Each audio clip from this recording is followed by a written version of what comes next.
Welcome to Inside Startup Investing, the only podcast where you can invest in every guest. On this episode, I will be speaking with the founder and CEO of Greenfield Robotics, Clint Brauer. As a reminder, if you like what you hear on today's episode, you can invest in Greenfield Robotics on Start Engine, regardless of whether or not you are accredited, with a minimum investment of $499 until February 12th, 2026.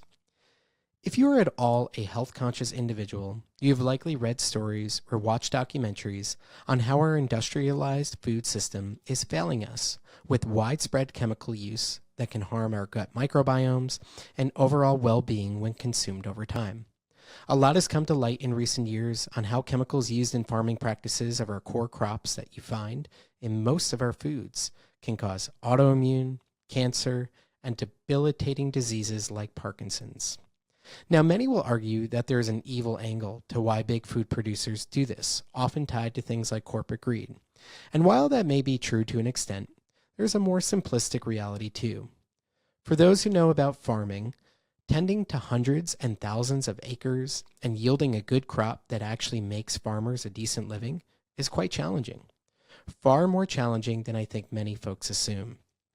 And so yes, a lot of farmers will turn to chemicals to thwart off weeds that will kill their crops to ensure they have a bountiful harvest that makes them money enough to feed their own families and keep a roof over their head. So then the question becomes, is there a better way to ensure the protection of a harvest from harmful weeds that kill crops in a way that keeps the farmer from going in the red?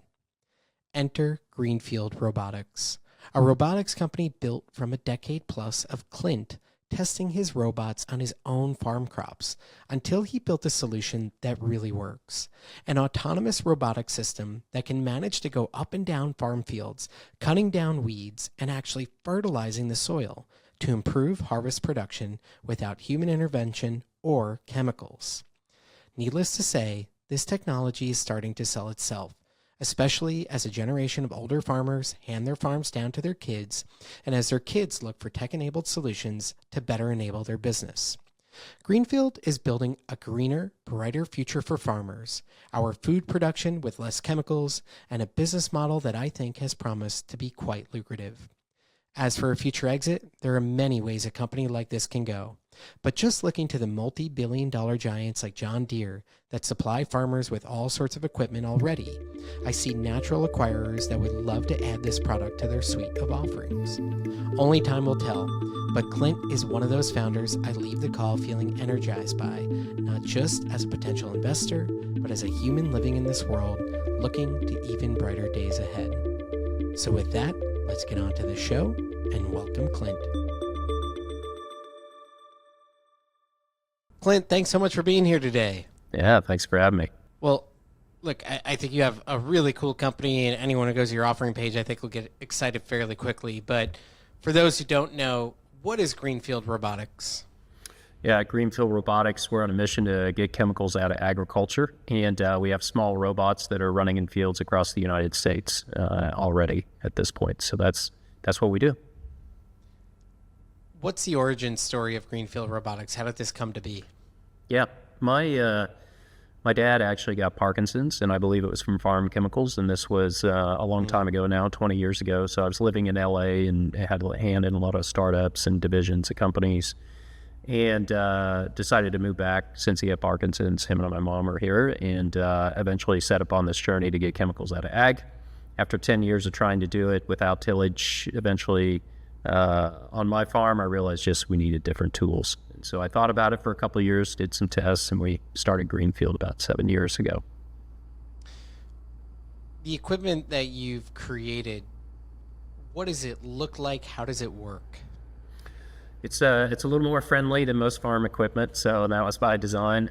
It's small. It's about 3.5 foot long, 2.5 foot tall, and only 24 inches wide, because that's the critical part. It's got to go between rows. And so we designed it to run at very high precision between rows of crops, anything from cotton to soybeans to corn to tomatoes, you name it.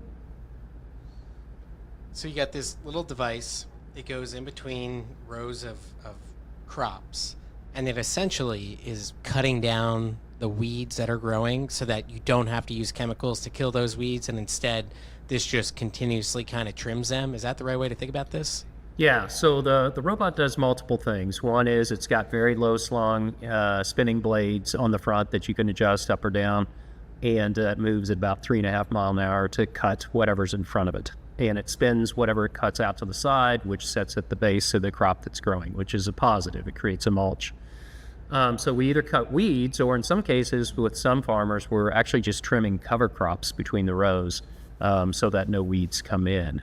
And so that's step one. Step two, every bot that ships this year, new builds, actually has a 30-gallon tank on it, and we have a foliar feeding capability. So you can feed plants through the leaves, especially through the underside, depending on the plant. And so what we say to farmers is weed by day and foliar feed by night.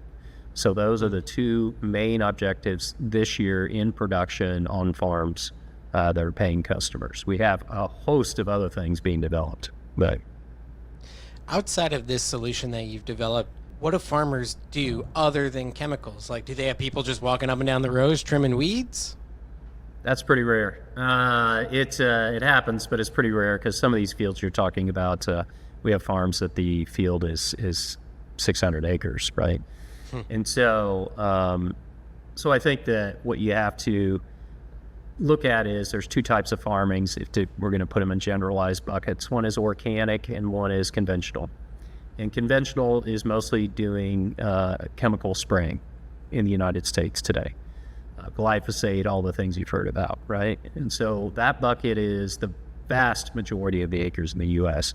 Organic guys are on the other side of the house, and what they're doing is they don't have those chemical sprays. They have chemical sprays, but they're much less powerful and arguably don't work very well at all relative to their really chemical cousins. And so they till. And so they'll plant a crop and they'll run up and down the rows with tractors cultivating, which creates all kinds of other problems. And so we're viable in both markets. And we're serving both markets. You mentioned that tilling creates all sorts of problems. Can you get into what some of those are? Yeah. It's the visual I always say is it's like taking a wrecking ball through your house, right? So soil isn't soil. Like soil's minerals and soil is, what you think of, I guess, dirt, but there's a lot of bacteria and fungus that live in that, and it's a living ecosystem. And so I'm a regenerative farmer, right? And a lot of people throw that term around, but mine's legit. And so I run sheep. I have a very long crop rotation, right? I'll rotate up to 5 different crops, and I grow what's called cover crops that I mentioned before. And so what I'm doing is I'm building up my soil biology. And the more I do that, actually, the less synthetic fertilizer I also need. And I just made a record soybean harvest this last year using 0 synthetics after we planted the crop, and using 0 chemicals harmful, and just use the robots post. Why could I do that? Well, I built the soil. Well, you can't build the soil if you're just annihilating it all the time. And so this is something fairly new that, ironically, the chemical industry, Monsanto's approach allowed to come into the being, and now we've all found that it can facilitate soil health. In hearing all of this, it certainly sounds very compelling. It's like, well, this sounds far better than the current standard of how to do things, right? Whether it's the chemicals or the tilling. With that in mind, what has the sales process been like to date, and what's the big hindrance to getting more people to adopt it? Yeah, sales have never been a challenge for us so far. What I mean is all the interest is inbound. From that perspective, and the very early days, it was me on my farm, so we destroyed a lot of my crops teaching these robots years ago. And then it was friends I grew up with that farm. I am a farmer, and so I think that's the thing is we're not going out there with something that we're like doesn't have value, or we don't understand the farmer's financials. I understand them quite well. In fact, I've grown more types of crops than any farmer I've ever met. So we understand what they're doing, and we also aren't crazy enough to try to change their entire operation either. So I'm a regenerative farmer, but not everyone we work with is. I'm not certified organic, and we don't work with all organic, but we can work in their space too. And they can do some tillage, and we could still work in that space. So, but we do believe long term, more and more people will want to farm roughly the way that I'm farming. There's a lot to learn. Further north we go or south we go from where I'm at, but that's our core belief. So when we design our products, we're looking at not just the way guys farm today, but the way I believe they're going to farm 10 years from now, because it's working quite well for me and some of my friends. What does the business model look like? How do you charge? Is there an upfront fee and then an ongoing fee? Yeah, anyone who looks this up might be confused. We did robotics as a service for years. And frankly, a lot of that was to mask all the problems we were having from the farmers so they didn't have to worry about it. I was like, I'm not going to sell you something and you're going to call me angry once an hour, which is exactly what would have happened years ago. And so last year we started leasing bots, and this year they're all sold. We sell them, and so the farmers own them. And so what does the future hold on that? I don't know. We'll kind of see where the models lead and what makes sense for farmers and how they deploy these.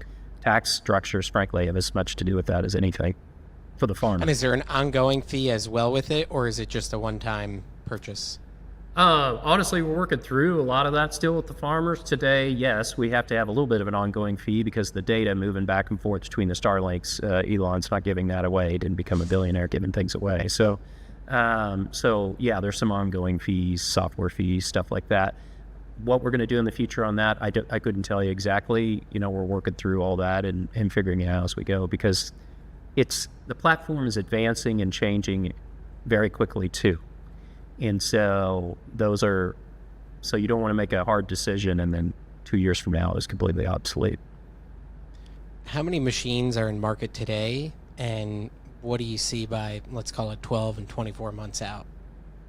There's about, there'll be I don't know if I call them in market, not every single one of them sold. We have development machines, we have old machines we're running locally here for services, just again, farmers we've had for a long time as customers. But we'll have about 100 machines all in, including prototypes and development across 17 states this year. We'll be testing our new machines, new capabilities in close to 10 to 15 different locations as well. So we have other things coming, obviously. And so that's where that's at. When you think about manufacturing, are there limitations to how much you can scale with current manufacturing capabilities? Do you have a lot of capacity in the system to continue to grow on that side of things? They're small robots. Our head of hardware is very good at keeping things at the minimum complexity. And so scaling this is not like trying to scale Tesla. And so we also have a partner in Fargo, company called Amity Technologies. The owner, Howard Dahl, family, and he have a very deep background in major significant innovations in ag tech, meaning air drills. Howard co-invented a company called Concord, and he started scaling that before he got bought. And most crops planted around the world now use some derivation of the technology he came up with decades ago. And then his grandfather, he's writing a book, so I know I could talk about this. Grandfather invented Bobcat, which I can't imagine someone hasn't heard of. So a lot of history there. So he's a very valuable guy to have involved in his team, helping us manufacture North Dakota. And then the state has actually been supportive of what we're doing there. So we're based in Kansas, and the engineering in that, and they've been supportive too. And then we're manufacturing in North Dakota. Sounds like it's been a lot of inbound. Do you have an outbound sales strategy that you're putting in place? And if so, what does it look like? Yeah, that's a great question. It's interesting. Farmers keep finding us, and frankly, it's been interesting. Some of them find us, I think, through the crowdfund as well. But we are certainly, there's one thing, I learned a lesson in the late 90s. We were doing building websites, right? Back when it was actually hard to do. And so everything, they called me the hatchet man right out of college. I actually had to fire a bunch of clients because we went from selling $50,000 deals to $1 million deals in 12 months. And so I would have to go get rid of little clients who were losing money. It was not a great job for a 23-year-old to have, but I loved working there. So that's, and so, but I remember when the spigot turned off. And so that's something I think about all the time. And we talk about is make no assumptions that it's always going to go this way. And I think that what we're in today is an early adopter market. and people that want this to work. They want to come in and work with us. But the next step is the people in the middle of the bell curve that are like, look, this just needs to work the way I want it. It needs to prove it saves me a ton of money. And and so that is the next step, right? The next step is talk to your neighbor. And that's probably, a couple of years away. When you look at kind of the core farmer who's excited to use your product, who's calling you, what do they typically look like? Is it mostly organic farmers? And as you think about expansion, like, are you going to have to push on education and things like that? Or do you think it really is more just an awareness play where you have to kind of educate people on the fact that you exist at all? Today, they're innovators. They're early adopters. And it's no different than any other early adopter market I've been in, which is pretty much most of my career. And so I see no difference. These guys sometimes they're organic, sometimes they're conventional, sometimes they're vertically integrating. I meet guys that maybe they got their own little flour mill, or they're selling meat directly to the public. And so, but they are innovative farmers by and large at this point. Another category I've seen are farmers that, and we see a lot of this, that their parents got sick, just like mine. And so they reach out. And so I think we're going to see a lot more of that over time, where they want to de-risk what's going on around them and in their farm, right? Not everyone's going to get sick because they get exposed to farm chemicals. Why take the risk if you can avoid it? I'm not sure folks outside of farming realize how big the kind of farming equipment industry is, right? The John Deeres of the world, things like that. Can you speak a little bit to that based on your knowledge to just give people a sense of how large this actually is? It's a monster market. And I'll explain to you, when I lived in LA, people would say, look at this, Ferrari my friend has. And I'm like, how much was that? And back then it was like, I don't know, 200,000. I'm like, my friends have combines that thing fit inside the grain bin that costs double that, right?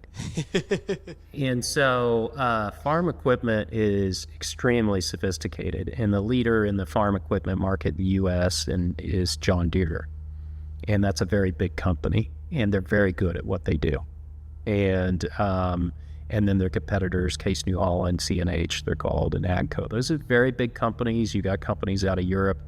And these guys are making very big equipment. And the trend for decades has been bigger and bigger. I have a pretty old harvester here, combine is what we call them here. It would fit inside any harvester you try to buy in the United States now. And so what you have seen over the years is farmers going from averaging, I don't know for sure, but let's call 500 acres farm to 2,000 is probably average on a broad acre farm, meaning corn, cotton, soybeans, wheat, barley, oats, these types of things. And but I'm on the board of a 10,000 acre farm, right? So these are big things. And if you live in the city, you're like, whoa, that is a lot of space. And you're correct, it is. And so your next question is going to be, well, how are small robots going to cover that, right? And it's one, they're autonomous. Two, they're doing things completely differently. And they will drive down the cost well below what you can do with big equipment. Big equipment is based on the premise that a human being is sitting in the cab. You get rid of the human being in the cab, you start thinking real hard about all the challenges you have moving that equipment and maintaining that equipment. When you look at companies like John Deere, just thinking about exit opportunities, they seem like a natural acquirer, and the other providers that you mentioned. Are those active acquiring types of companies, or do you see another path as your most likely outcome? I think there's a lot of different paths here. I think John Deere has certainly been active in the market. They all have been. AGCO, John Deere, CNH, all those guys. You have companies out of Asia that are getting involved in this. You got Kubota acquiring technology. So that's on the equipment side, right? I think you'll see other entrants over time. This is a good market to get exposure to. So in terms of exits, I think there's just a lot of different ways to go here. So we'll see what happens on that. It's not something we spend a ton of time thinking about. You build a profitable business that can stand on its own and is growing quickly, and people will show up. I imagine that you can speak from your own perspective on this, but I'd love to hear, do you have any feedback from your own clients, customers who have said like, oh my God, like it did X for me, or crop was the best year ever, that type of stuff that you can speak to? Yeah, I think over the last 3-4 years, what I've heard from our customers that have been with us that long is every year they go, you guys are really improving fast, right? And so I think that now we're getting into the point where they're realizing like you can do things that, actually better than the way we were doing them before. And so that's the goal now, is like not just like, wow, you guys are getting really good, is sort of like the realization that we're going to drive your costs down and your capabilities up in parallel over the next 3 years with different attachments, different capabilities, with reliability, with autonomy, self-charging, all these things. These are the types of things that obviously I think anyone with a little bit of thought would be able to predict we were going to do. And so that's what we're doing. Starting a company like this is certainly not easy, especially when you have your own farm too.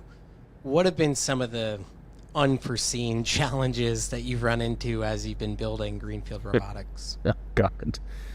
Well, the hardest thing was the decade preceding it, where I grew all these crops and learned all these lessons. And I grew up farming and gardening, these types of things. And so I built greenhouses here in for 10 years. I created all the distribution channels for my own products and other people's products. I stood in grocery stores for aisles for 32 weekends, in talking to consumers. So no one has put themselves through what I have. Nobody in the whole world. I can say that 100% confidence. I know a lot of people in these spaces and nobody's done it. No one knows what I know. They just don't. So I know supply chains from farm all the way to shelf.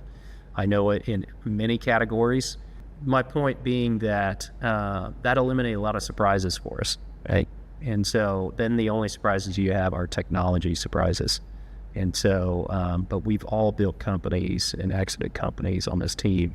And so we're used to that. And so that's a good problem. I will say the best thing that came along when Stephen and I started Greenfield, I have an email somewhere that says, I sure hope this Starlink Elon's doing works soon. And we actually went through 3 or 4 comm systems before Starlink was ready.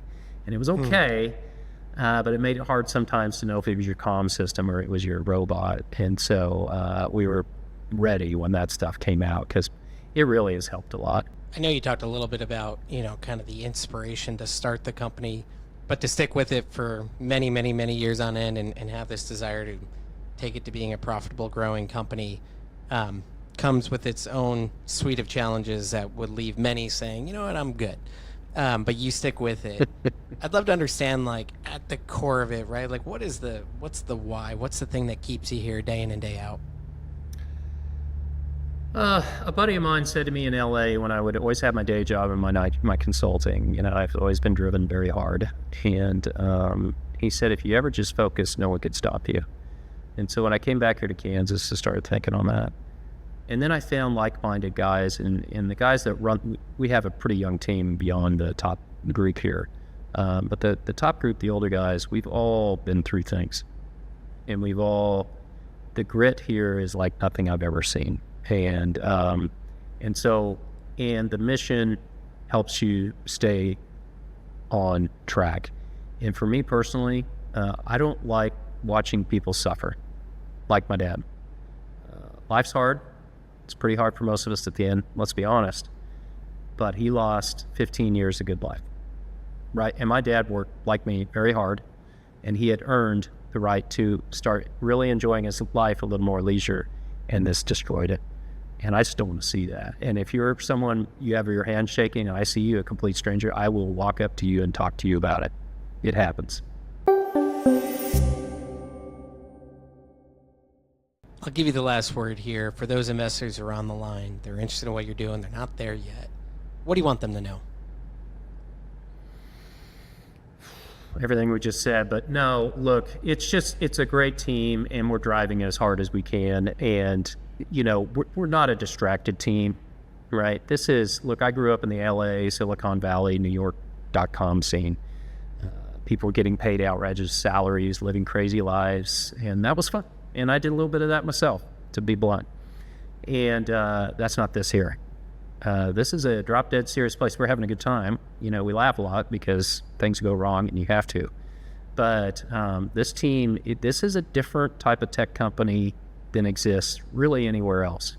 And this is not a flippant place. This is a serious place. We manage every dollar very carefully. And look, I mean, we've spent under $20 million to have close to 100 robots running out in the United States with customers in 17 states. Take a good look and let me know in all, and I mean all, of technology history with hardware, anyone who has done that, because I'm not aware of one. So I think we are unique. I hope you found Josh to be a true innovator of the future like me. If you did and would like to invest, you still have a little bit of time to invest $499 or more on Start Engine until February 12th, 2026. You can check out more about why Greenfield Robotics scored a 4.4 out of 5 on the Kingscrowd proprietary rating scale at kingscrowd.com. And as always, if you liked what you heard on the show today, please like, subscribe, and share our podcast wherever you listen so more investors like you can find us. Thanks for tuning in and happy investing.